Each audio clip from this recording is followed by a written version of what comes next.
بسم الله الرحمن الرحيم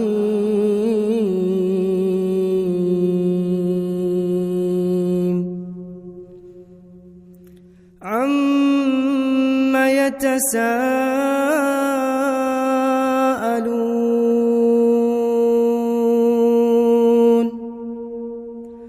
عن النبأ العظيم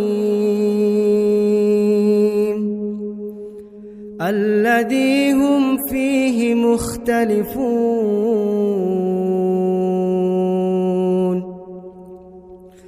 كلا سيعلمون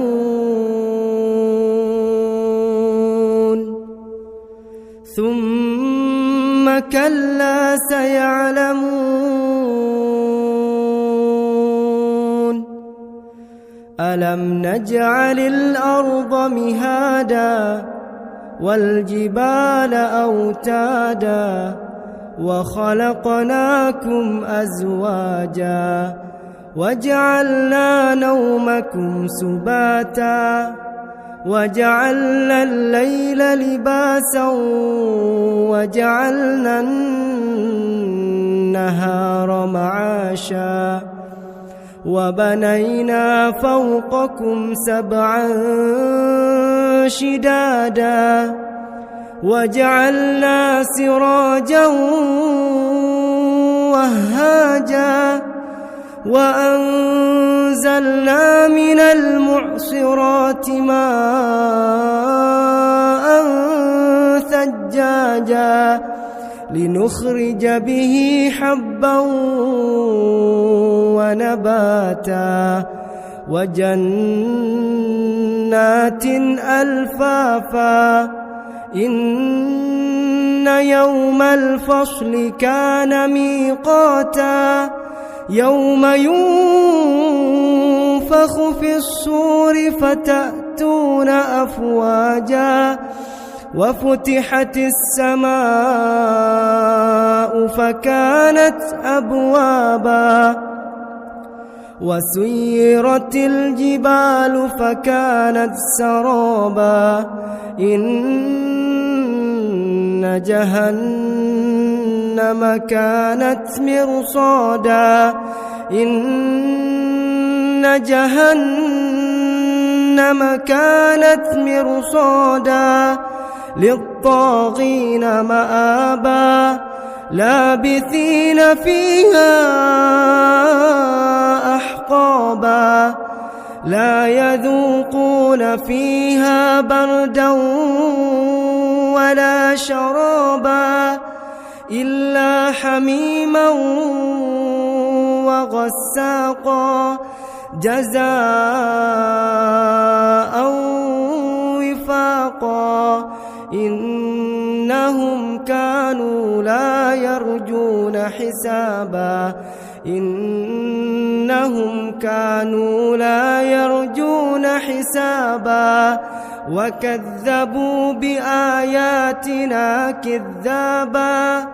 وكل شيء أحصيناه كتابا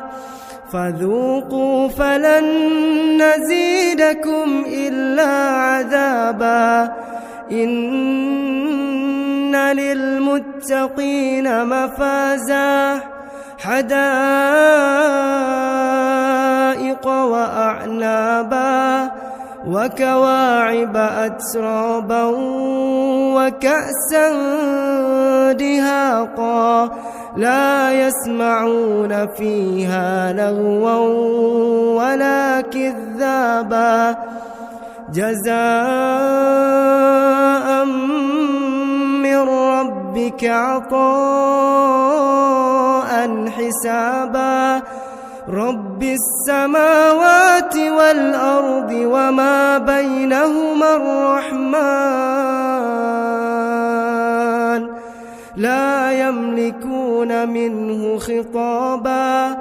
يوم يقوم الروح والملائكة صفا يوم يقوم الروح والملائكة صفا لا يتكلمون لا